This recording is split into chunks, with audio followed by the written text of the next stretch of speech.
Nais ko lamang pong linawin ito mga kababayan at sa aking mga kapwa Muslim na nakakasubaybay sa aking mga video sa social media na ako ay nagpapabigkas ng shahada sa mga nais mag-Muslim. So lilinawin ko lamang po ito mga kapatid ha.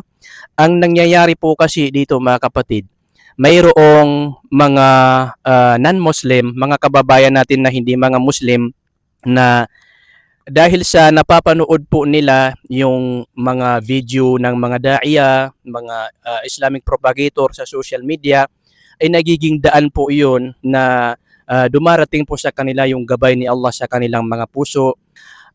Mayroon po mula sa kanila na sila ay nasa lugar na kung saan wala pong mga Muslim doon.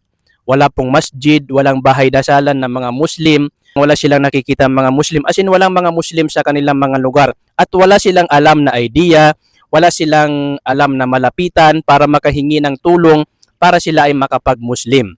At hindi rin nila alam kung saan sila pupunta, ganun. So, ang nangyayari po mga kapatid ay nagpipiin po sila sa atin at doon na lang po sila, dito na lang po sila humihingi sa atin ng tulong kung paano sila makapagsyahada, kung paano sila makapasok sa pananampalatayang Islam. So, dahil sa wala silang malapitan in person, wala silang malapitan sa kanilang mga lugar, wala silang alam kung saan sila pupunta, tinutulungan na lamang po natin sila kahit sa pamamagitan ng pagpapabigkas sa kanila ng shahada, kahit sa online lamang po. Ang mahalaga po dito mga kapatid ay ang sinseridad ng puso. Ang mahalaga ay nauunawaan ng tao kung ano yung binibigkas niya at pinapaniwalaan niya yon at bukal sa kanyang puso yung kanyang pagmumuslim. Kahit po online po yan mga kapatid, ay tanggap na tanggap po yan kay Allah subhanahu wa ta'ala. And besides, marami po tayo mga kapatid na nagsipasok sa Islam na true online po ang kanilang pagmuslim. Ibig sabihin ay pinabigkas sa kanila ng ustad o ng brother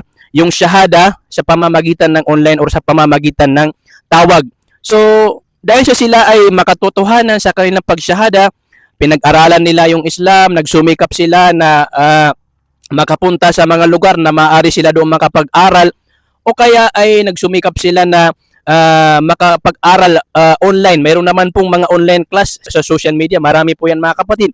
So dahil doon, mashallah, naging matatag po sila sa Islam. Kung totoo ka sa iyong pagmumuslim at sincere ang iyong puso sa iyong pagmumuslim at bukal sa puso mo, nagnanais ka na maging matatag sa Islam, inshallah gagabayan ka ni Allah subhanahu wa ta'ala.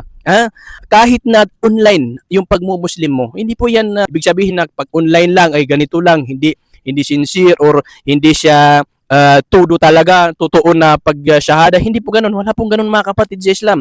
Wala pong ganun. So, anong gagawin natin kung mayroong magmumuslim na nasa lugar na wala siyang malapitan, wala siyang alam na malapitan, walang masjid, walang mga Muslim sa lugar niya, as in wala siyang alam na malapitan, anong gagawin natin sa taong yun? Pababayaan na lang natin kasi hindi rin makakapag-Muslim ng in person, wala ding makakapagpasyada sa kanya in person, sa personal. So ang gagawin natin dito mga kapatid, maaari natin silang matulungan para may pabigkas sa kanila yung shahada, maturuan sila sa pamamaraan ng pagpasok sa Islam, mga kapatid sa Islam. So ito po yung ginagawa natin. Dahil po ito sa dami ng mga nagmumuslim, mga kapatid sa Islam.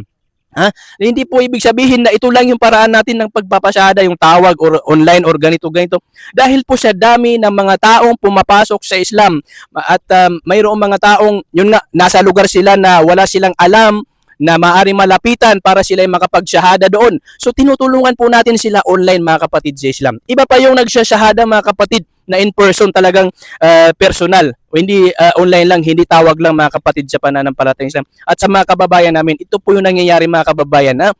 Ganito po natin hinahangad at ninanais yung kaligtasan sa mga tao na kung saan ay kapag naisipan ng tao na siya ay mag-Muslim at wala silang alam na malapitan para sila ay makapagsyahada dito, tinutulungan po natin sila.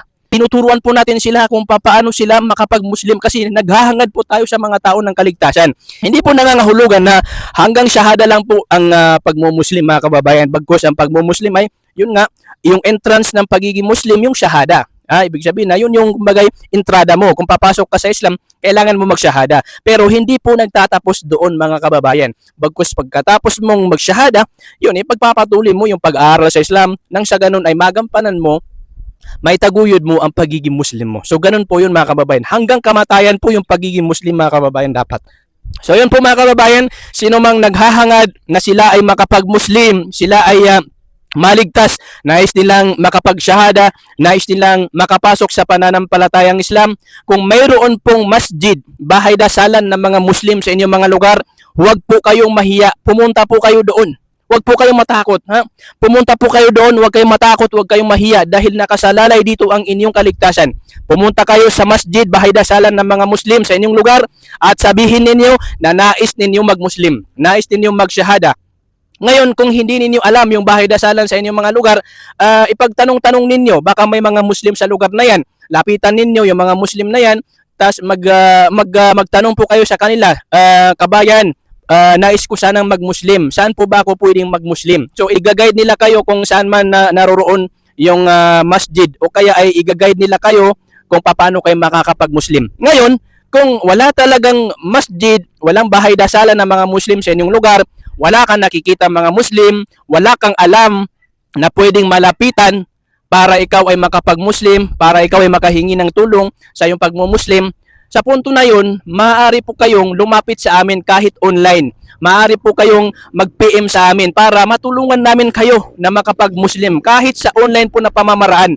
Ang mahalaga po dito ay ang sinseridad niyo po, yung pagiging totoo niyo po sa inyong pagmumuslim at yung layunin niyo po na isabuhay hanggang kamatayan yung pagiging Muslim. Yan po yung pinakamahalaga mga kababayan.